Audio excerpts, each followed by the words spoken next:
नेपाल के प्रधानमंत्री को समझना चाहिए, जो कि वो समझ नहीं रहे, क्योंकि वो वामपंथी विचारधारा के हैं और वो कम्युनिस्ट विचारधारा जो चाइना में लोकतंत्र की हत्या करके वहां उन्होंने एक छत्र पार्टी का शासन किया हुआ है, वो उसके चंगुल में आ चुके हैं। विवादित नक्शे को मंजूरी दी।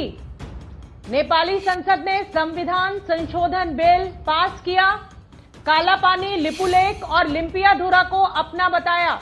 प्रणय उपाध्याय हमारे साथ जुड़ रहे हैं।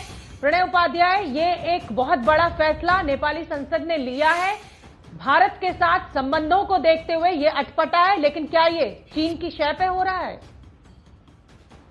देखिए, निश्चित रूप से ये तो लग ही रहा है शोभना कि जिस तरीके से केपी शर्मा ओली सरकार नेपाल के अंदर इस मामले पे, इस प्रस्ताव को आगे बढ़ाने पर तुली हुई थी किसी भी कीमत के ऊपर। और अगर आप देखें कि नेपाल में कुछ सांसदों ने इस चीज के ऊपर सवाल भी उठाए थे, जैसे सरिता गिरी ने इसके ऊपर संविधान संशोधन प्रस्ताव के ऊपर एक अमेंडमेंट भी मूव किया था, हालांकि उसे एक सुर में अस्वीकार कर दिया गया, जिसमें यह पूछा गया था कि आखिर इसका आधार क्या है, किस आधार के ऊपर, उसके ऐतिहासिक तथ्य क्या है, किस आधार के ऊपर यह बदलाव किया जा रहा है, क्योंकि कॉन्स्टिट्यूशन अमेंडमेंट के साथ सरकार ने उन चीजों को स्पष्ट नहीं किया था। लेकिन फिर भी चूंकि इस पे ऊपर मेजॉरिटी थी और केपी शर्मा ओली सरकार जो है एक नेशनलिस्टिक वेव के ऊपर काम करना चाहती है, जिसमें नेपाल के नए नक्शे को रिक्लेम करने की बात है, नए नक्शे को स्थापित करने की बात है। लेकिन शोभना, इसकी महत्वपूर्ण बात होगी कि ये इस तरीके से देशों के नक्शे नहीं बदले जाते हैं।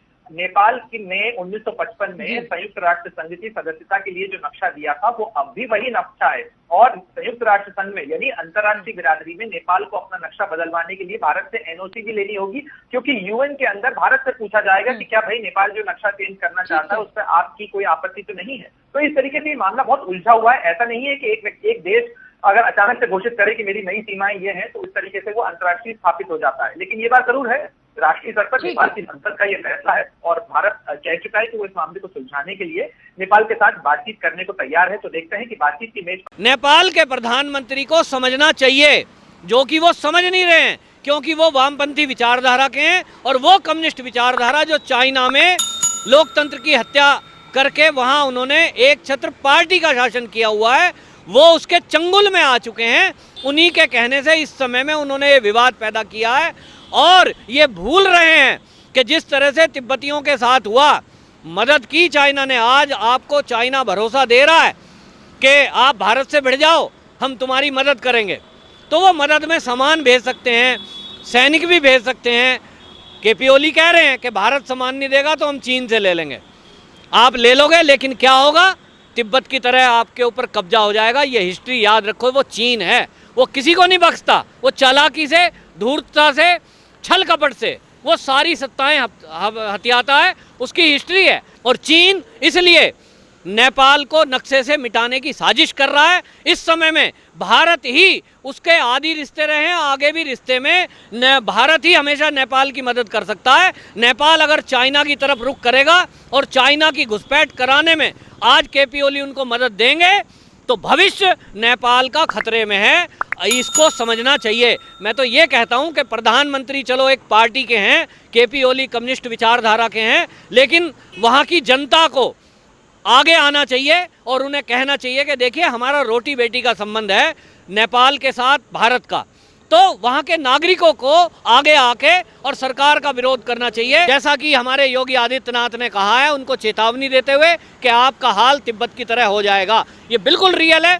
और क्योंकि योगी आदित्यनाथ जी वहाँ धार्मिक तौर पे भी, धार्मिक गुरु के तौर पे भी जाते रहे हैं, बहुत सारे उनके वहाँ अनुयायी रहते हैं। वो नहीं चाहते कि इस तरह की तल्ख टिप्पणियां दोनों देशों के बीच हो या इस तरह का विवाद कोई जमीन को लेकर के पैदा हो। नेपाल बहकावे में आ रहा है चाइना के, लेकिन नेपाल को बहुत ही इसमें नुकसान होने वाला है। जिस चाइना के बेस पर वो भारत से भिड़ने को तैयार है, आप देखिए, छोटा सा विवाद हुआ और उस विवाद में बिहार बॉर्डर पर कुछ लोगों पर फायरिंग कर दी। मतलब आप इतने आक्रोशित हो गए हैं, आप किसके बहकावे में काम कर रहे हैं? तो ये नेपाल के लोगों को, और आपको बताऊं, ये जो नेपाल में हो रहा है, ये केवल कम्युनिस्ट पार्टी है जो चाइना के विचारधारा पर चलती है। इनका लिम्पियाधुरा में और काला पानी क्षेत्र में वहाँ के स्थानीय लोग इनकी खुद वहाँ मुखालफत कर रहे हैं।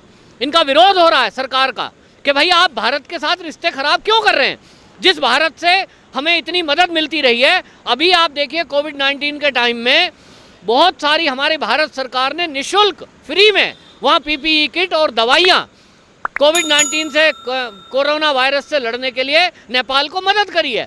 अभी भूकंप जब आया था पिछले दिनों, भारी तबाही नेपाल में हुई थी, उस समय भारत सरकार ने टनों वहाँ सामग्री, राहत सामग्री भारत सरकार ने भेजी थी। सर, चीन के दबाव में आकर नेपाल ने अब अपनी संसद में भारतीय स्थानों को अपनी जगह बताया, जैसे कि काला पानी, लिपुलेख और लिम्पिया धारा को वो अपना बता रहा है, तो क्या समझते हैं आप इससे? देखिए, ये जो नेपाल कर रहा है ये वास्तव में जैसा आपने कहा चीन के इशारे पे ही कर रहा है, वरना आज तक ऐसा हुआ नहीं है इतिहास में कि नेपाल के और भारत के संबंध खराब हुए हों। पिछले दिनों भी ये कोशिश हुई थी, केपी ओली ने जब वहाँ बयान दिया था कि ये जगह हमारी है और इसको हम लेके रहेंगे, इस पर भारतीय सेना के अध्यक्ष से जब पूछा गया कि आपका इस पे क्या कहना है कि वहाँ नेपाल के प्रधानमंत्री ने, ओली ने ये बयान दिया है, तो उन्होंने कहा कि भारत के और नेपाल के बहुत पुराने रिश्ते हैं और बहुत मजबूत रिश्ते हैं। भारत के रक्षा मंत्री राजनाथ सिंह ने भी यही बयान दिया कि हमारा रोटी बेटी का संबंध है और हमारे बहुत पुराने रिश्ते हैं, हम इसको सुलझा लेंगे। ये किस उसमें हुआ है, किसी मुगालते में बातें हुई हैं। आज जबकि उन्होंने अपनी सदन में ये प्रस्ताव भी पास कर दिया, ये बहुत ही एक निंदनीय बात है कि वो एक भारत से, ऐसे भारत से जिसके सदियों पुराने आदिकाल से, रामचंद्र जी के समय से भारत के नेपाल के साथ रिश्ते हैं।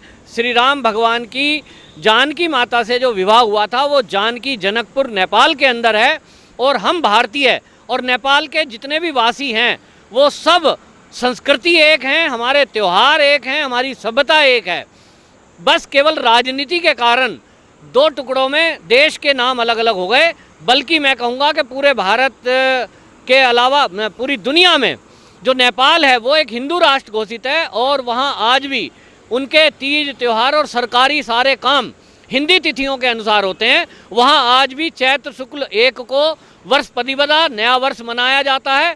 दुनिया में कहीं ऐसा नहीं है कि वो चैत्र शुक्ल 1 को नववर्ष मनाया जाता हो। सब लोग 1 जनवरी को अपना नया साल मनाते हैं। तो नेपाल के रिश्ते भारत के साथ आदिकाल के हैं, लेकिन आज चाइना के इशारे पर जो नेपाल कर रहा है वो ऐसे समय में ये हरकत कर रहा है जिस समय में चीन की सेना भारत के बॉर्डर पर आमने सामने खड़ी है और युद्ध की धमकी दे रही हैं, भारत से युद्ध की तैयारी कर रही हैं। ऐसे में नेपाल को अच्छे पड़ोसी होने के कारण और पुराने रिश्तों के कारण भारत का साथ देना चाहिए था, और उसको ये भी ध्यान रखना चाहिए कि चीन की हिस्ट्री क्या है। चाइना की हिस्ट्री वो है कि उसने तिब्बत एरिया में नेपाल से, आपको इतिहास बताएं तो नेपाल से जो तिब्बत क्षेत्र है उनका आपस में युद्ध होता था, उसमें नेपाल की जीत हो जाती थी, क्योंकि वहाँ गोरखा जो है बड़े शूरवीर हैं, और इस वजह से तिब्बत वालों ने क्या किया कि चीन की बॉर्डर लगता हुआ उन्होंने चाइना से मदद ले ली, क्योंकि उस समय पुराने समय में 18वीं सदी के लास्ट में लगभग 5000 नेपाली रुपया उनको प्रतिवर्ष लगान के तौर पे देना पड़ता था नेपाल को। तो उन्होंने सोचा इस झंझट से मुक्ति के लिए क्या करते हैं, हम जीत करके और नेपालियों को वापस भगा दें। तो चाइना से मदद ले ली उन्होंने कि आप हमारी मदद कर दो, और ये जो यहाँ गोरखा बैठे हैं हमारे क्षेत्र में तिब्बत में, इनको भगाने में हमारी मदद करो। चाइना ने मदद करी, 1906-7 का किस्सा है। चाइना ने तिब्बतियों की मदद करी और नेपाल के जो सैनिक तिब्बत के क्षेत्र में कब्जा जमाए बैठे थे उनको पीछे खदेड़ दिया। लेकिन उसके बाद क्या हुआ, उसके बाद चाइनीज सेना वहाँ से आज तक वापस नहीं गई, मदद के नाम पर आई थी और आज पूरे तिब्बत को कब्जा कर बैठ गई है। तो आज तिब्बती अपना माथा पीटते हैं कि भाई इससे तो हम बैठ के सुलझा लेते, हम चीन को बीच में ना लाते, मदद के लिए उनके सैनिक ना आते, तो शायद आज हम कहीं ना कहीं अपने तिब्बत को आज़ाद करा लेते। हमारी मदद हम भारत से अगर मांगते, आज भारत से मदद मांग रहे हैं तिब्बती, लेकिन आज हाथ से बात जा चुकी है, आज चीन की सेना वहाँ बैठी है। ठीक इसी तरह केपी ओली को नेपाल के प्रधानमंत्री को समझना चाहिए, जो कि वो समझ नहीं रहे हैं, क्योंकि वो वामपंथी विचारधारा के हैं, और वो कम्युनिस्ट विचारधारा जो चाइना में लोकतंत्र की हत्या करके वहाँ उन्होंने एक छत्र पार्टी का शासन किया हुआ है, वो उसके चंगुल में आ चुके हैं। उन्हीं के कहने से इस समय में उन्होंने ये विवाद पैदा किया है, और ये भूल रहे हैं कि जिस तरह से तिब्बतियों के साथ हुआ, मदद की चाइना ने। आज आपको चाइना भरोसा दे रहा है कि आप भारत से भिड़ जाओ, हम तुम्हारी मदद करेंगे। तो वो मदद में सामान भेज सकते हैं, सैनिक भी भेज सकते हैं। केपी ओली कह रहे हैं कि भारत सामान नहीं देगा तो हम चीन से ले लेंगे। आप ले लोगे, लेकिन क्या होगा? तिब्बत की तरह आपके ऊपर कब्जा हो जाएगा। ये हिस्ट्री याद रखो, वो चीन है, वो किसी को नहीं बख्शता। वो चालाकी से, धूर्तता से, छल कपट से वो सारी सत्ताएं हथियाता है। उसकी हिस्ट्री है। भारत में भी उसने यही किया है। 1962 में हिंदी चीनी भाई भाई का नारा लगाता रहा और हमारे क्षेत्र में आगे आता रहा। आज भी उसने लद्दाख का बहुत सारा क्षेत्र कब्जाया हुआ है, अक्साई चीन। और इस तरह से नेपाल बहकावे में आ रहा है चाइना के। लेकिन नेपाल को बहुत ही इसमें नुकसान होने वाला है, जिस चाइना के बेस पर वो भारत से भिड़ने को तैयार है। आप देखिए, छोटा सा विवाद हुआ और उस विवाद में बिहार बॉर्डर पर कुछ लोगों पर फायरिंग कर दी। मतलब आप इतने आक्रोशित हो गए हैं, आप किसके बहकावे में काम कर रहे हैं? तो ये नेपाल के लोगों को, और आपको बताऊं, ये जो नेपाल में हो रहा है ये केवल कम्युनिस्ट पार्टी है जो चाइना के विचारधारा पर चलती है। इनका लिम्पिया धारा में और काला पानी क्षेत्र में वहाँ के स्थानीय लोग इनकी खुद वहाँ मुखालफत कर रहे हैं।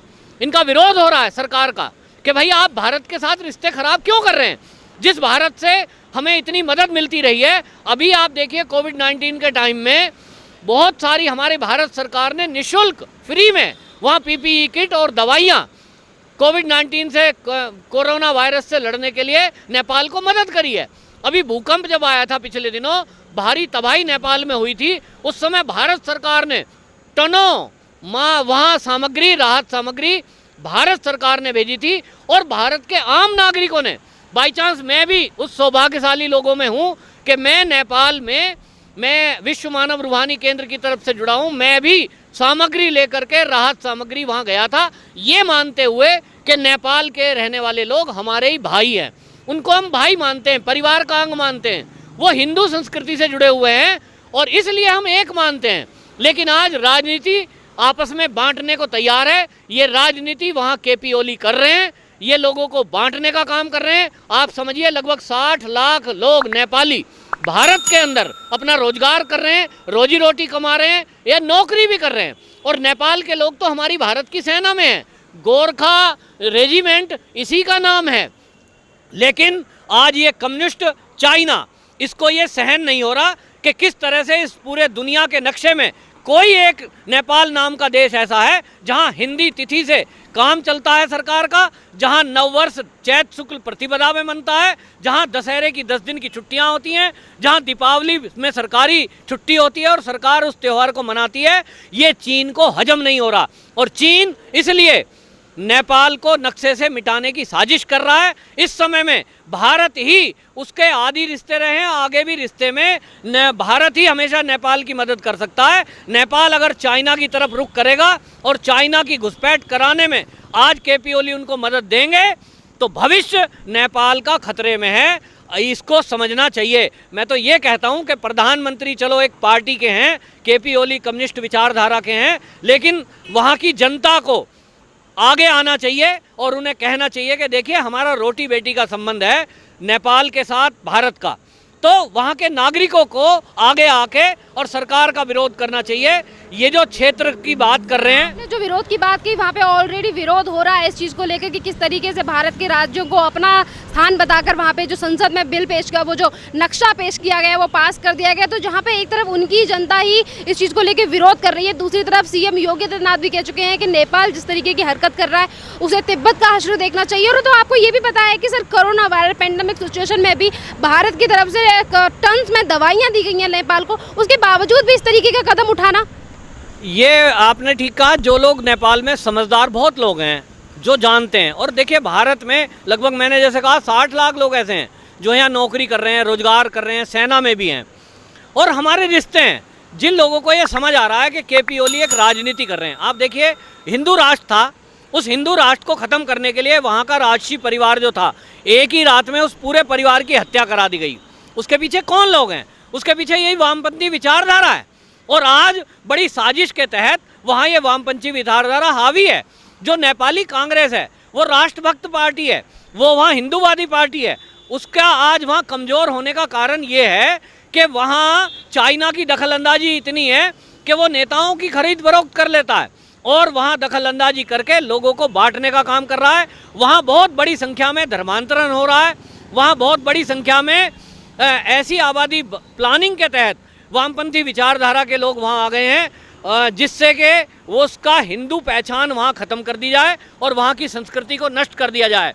आम जनता जो विरोध में वहाँ है, उसका विरोध आज ये इस समय है कि वो सरकार को विरोध अपना दर्ज कराए, नहीं तो जैसा कि हमारे योगी आदित्यनाथ ने कहा है, उनको चेतावनी देते हुए कि आपका हाल तिब्बत की तरह हो जाएगा। ये बिल्कुल रियल है।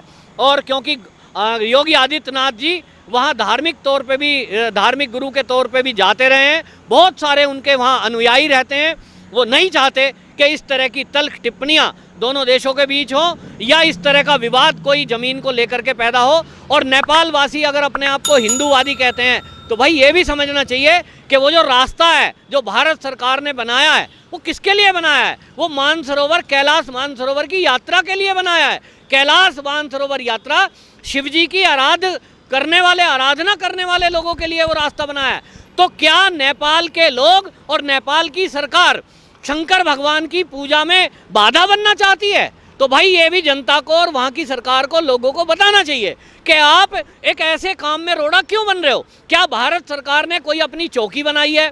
क्या भारत सरकार ने वहाँ अपनी सड़कें इसलिए बनाई है कि वहाँ अपनी कोई फैक्ट्री लगानी है या कब्जा करना है? केवल एक सड़क इसलिए बनाई है जिससे कि जो यात्री हर साल कैलाश मानसरोवर की यात्रा पर जाते हैं, शंकर भगवान के भक्त जो हैं, साधु सन्यासी भी उसमें बड़ी संख्या में जाते हैं, वो उनकी यात्रा शॉर्ट हो जाए, उनको सुविधा देने के लिए मोदी सरकार ने ये सड़क बनाई है। तो नेपाल के कम्युनिस्ट शासक इस शंकर भगवान की यात्रा में बाधा क्यों बनना चाहते हैं? और वहाँ के लोग, जो कुछ लोग सोशल मीडिया पे इस सरकार के पक्ष में खड़े हो रहे हैं, उनसे भी मेरा सवाल है, क्या आप शंकर भगवान के भक्तों के और शंकर जी के बीच में आकर दीवार बनना चाहते हो? कैसा हिंदुत्व है आपका? ये मेरा सवाल है। तो शंकर भगवान के पूजा पाठ वाले लोगों के बीच में और शंकर जी की पूजा के बीच में नेपाल कृपया करके ना आए और इस रास्ते पे कोई विवाद पैदा ना करे। आपने जो ये प्रस्ताव पास किया है, इस पर पुनर्विचार करें। भारत अपनी तरफ से अपना स्पष्ट रुख कर चुका है कि हमारे बहुत अच्छे रिश्ते हैं। इन रिश्तों को बिगाड़ने में जो पार्टियां और चाइना साजिश कर रही है, उस चाइना की साजिश को विफल करने के लिए नेपाल की सरकार और वहां के नागरिकों को भारत के साथ कदम से कदम मिलाकर चलना होगा।